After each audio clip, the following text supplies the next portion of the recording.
Nam-Myoho-Renge-Kyo and welcome. We're reading Welcome to Nichiren Buddhism, Your Questions Answered. We're on to Chapter 7, and Chapter 7 is called On the Soka Gakkai. So, what is the lineage of the Buddhism that we practice? So, Shakyamuni or Siddhartha Gautama. Shakyamuni lived around 2,500 years ago and can be said to be the founder of Buddhism. He was a prince of the Shakya tribe but was deeply troubled by what he saw what were the four inescapable sufferings of human life, which are birth, sickness, old age, and death. Renouncing his life of luxury, he embarked on a spiritual search to discover the fundamental cause of and solution to suffering. For a number of years, he practiced some of the extreme austerities and teachings of various religious sects of those days, but rejected them as being incapable of providing the answers he sought. Realizing that he could have found the solution entirely by himself, he entered into a state of profound meditation under a Budhai or papal tree near the town of Goya in the modern day Bihar in India, and as a result became enlightened to the true nature of life. His teachings are put together in various sutras, of which the Lotus Sutra is supreme. The Lotus Sutra. The Lotus Sutra affirms that all people without exception possess the Buddha nature and that everyone equally has the potential to manifest their Buddhahood. Buddhism was spread by great Buddhist scholars like Nagarjuna in India, Tehitai in China, and Dingayo in Japan. However, in its journey throughout Asia, Buddhist thought and practice became diverse and at times integrated into the indigenous cultural beliefs of the different countries in which it took root. Nichiren Daishonin. Nichiren Daishonin, 122 to 182, was a formist Buddhist monk who lived in Japan. After an extensive study of all Buddhist sutras, he confirmed that the Lotus Sutra is the heart of all Buddhist teachings, containing in it the law that governs the workings of all life in the universe.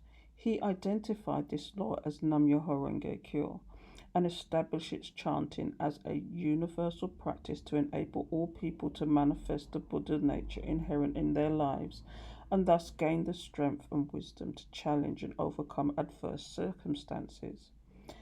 An unspoken critic of the established Buddhist schools and the secular authorities, he was a man of great warmth and humility, as is evidenced from the comments of the numerous letters he sent to his followers. It was this deep concern for the welfare of ordinary people that made him such an unrelenting opponent of the concept and oppressive social structures of his time.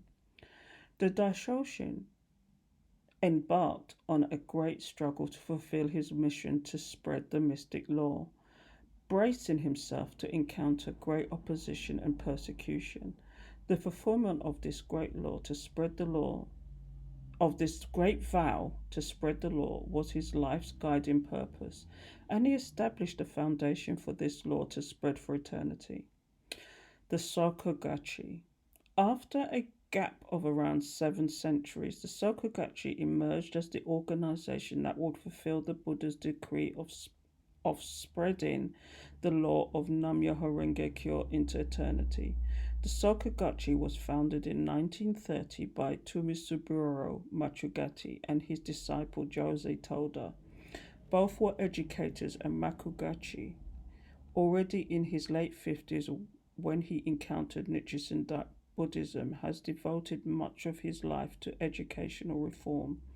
He developed a pedagogy that was based on his belief that the purpose of education was ensuring the happiness of children. In Nichiren Buddhism, he found a philosophy that resonates strongly with his own ideas, and he revived the original spirit and intent of Nichiren Daishonin, making it relevant for contemporary society. During World War II, the Japanese militarist government imprisoned President Makugachi and Jose Toda as thought criminals for their opposition to its policies. Though advanced in age, President Makugachi carried on his struggle even in prison, asserting the truth of the Daishonin's Buddhism to the very end of his life. He passed away in prison on November the 18th, 1944. The second president, Jose Toda, was imprisoned for 2 years. Neither begrudged his life for the sake of the law. On his release from prison in 1945, Mr. Toda launched a monumental struggle to re-establish the Soka Gakkai, building it into an organization of almost 1 million members by the time of his death in 1958. Daisuke Akida, who was 19 years old when he encountered his mentor Jose Toda at a Soka Gakkai discussion meeting, was instrumental in this post-war development of the Soka Gakkai. In 1960, at the age of 32, he succeeded Jose Toda as president of the organization. Under his leadership, the Soka Gakkai saw further dramatic development taking root outside of Japan. In 1975, President Akida established the Soka Gakkai International (SGI). Today, there are over 12 million practicing members in 192 countries and territories. Through the various peace, cultural, education, and academic institutions he has established and the numerous dialogues he has conducted with thinkers around the world, President Akida continues to explore the application of Buddhist philosophy and principles to address the challenges of global society. So, what if I would like to practice alone and not in an organization? We cannot practice Nichiren Buddhism alone. Ananda, one of Shakyamuni's foremost principles, once asked him a question. It seems to me that by having good friends and advancing together with them, one has already halfway attained the Buddha way. Is this way of thinking correct? Shakyamuni replied, Ananda, this way of thinking is not correct. Having good friends and advancing together with them is not half the Buddha way, but all the Buddha way. The Buddhist organization, or Sangha in Sanskrit, has existed from the time of Shakyamuni Buddha. It emerged at an assembly and refers to a harmonious community of believers who practice the correct teachings of the Buddha together. Meeting other practicing members at monthly meetings provides one with an opportunity to interact with them, learn more about Buddhism, clarify doubts, and most importantly, encourage one another by sharing one's experiences and struggles in faith. Therefore, though one might initially hesitate to attend meetings and interact with others, if one practices in isolation, it is difficult to sustain a consistent and correct practice, and the chances of our practice becoming self-centered increase. Akida Sensei says the organization of Soka Gakkai also emerged naturally from the spirit to somehow encourage another person to want to see others become happy. People being forging bonds with one another, and then those ties of friendship spread, naturally giving birth to the Soka Gakkai organization. For that reason, we must be aware that the organization exists for people. According to Jose Toda, the lifeblood of Nichiren Buddhism flows within the Soka Gakkai. Therefore, practicing outside the Gakkai is not the same as practicing Nichiren Buddhism within the organization. An essential aspect of this practice is to treasure and cherish the organization, which means treasuring the members and feeling proud of being a member oneself. In the end, the organization exists to support and encourage one to practice correctly so that one can truly experience a great power of chanting Nam-Myoho-Renge-Kyo. So, how do SGI activities in the area of peace, culture, and education connect with Buddhism? The objective of Nichiren Buddhism is to achieve Kosen Rufu, which means world peace, based on the basic premise of Buddhism of respecting the dignity of human life. The SGI believes that the development of peace, culture, and education is essential to building a humanistic society, a better world for all humanity. Centered on this idea, the SGI carries out its activities of peace, culture, and education. There are three main levels on which the SGI promotes this. Number one, most significant are the efforts of millions of individual SGI members in their own families, neighborhoods, societies, and workplace, where they aim to promote higher ideals, help resolve conflict, and support the development of capable people. Number two, in addition, local SGI groups in individual countries undertake projects such as environmental cleanups, exhibitions, and discussions on non-violence or culture of peace and cultural exchange. Number three, at the international level, the SGI is a firm supporter of the United Nations. It is active in public education with a focus on peace and disarmament, human rights and sustainable development, as well as providing humanitarian assistance in response to natural disasters and participating in interfaith activities. The SGI is also engaged in various NGO networks and partnerships at the local, national, and international level.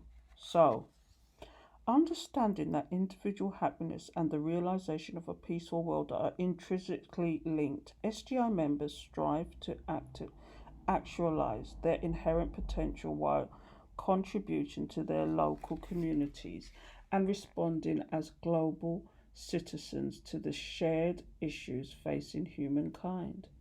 The SGI efforts towards the creation of a lasting culture of peace are based on a commitment to dialogue, non-violence, and a sense of mutual respect nurturing through Buddhist practice. To learn more about SGI activities for peace, culture, and education, please visit sgi.org. So, the Soka Gakkai talks about Kosen Rufu, or bringing peace to the world. How can I contribute to peace in my country and in the world by practicing Nichiren Buddhism? To begin with, by chanting Nam-Myoho-Renge-Kyo every day. The Daishonin Buddhism teaches that the strong, positive life state of Buddhahood inherent in all human beings guides everyone in the direction of peace and happiness, away from violence and war. We can call forth our Buddhahood from within when we chant Nam-Myoho-Renge-Kyo with conviction. President Aikida says, since we all possess this inherently noble life state, we need to value and care for our own lives as well as those of others. This is how we will bring an end to war. Mahatma Gandhi believed that the power of the spirit is greater than the power of the atom bomb. World peace for us means doing our best in our own immediate environment, whether it is our workplace, neighborhood, or our home. It is about creating an atmosphere of harmony and joy where people are happy. We also contribute to the peace of our country by sharing this philosophy of humanitarianism with others so that more and more people awake to their own Buddhahood and that of others. The important thing is to chant earnestly for the happiness of those with whom we wish to share this Buddhism. Further, the practice of chanting enables us to undergo our human revolution. Our lives begin to change at the very core for the better. Warmth, respect, and concern for others guide our actions and behavior. This inner transformation, a change in our hearts and minds, leads to a positive change in our environment, our lands, and even the world. President Aikida says, I hope you will actively engage in society and do your utmost to help others and contribute to your community. This is the heart of Nichiren Buddhism. Wow, that is deep, people. So, until tomorrow, Nam-Myoho-Renge-Kyo.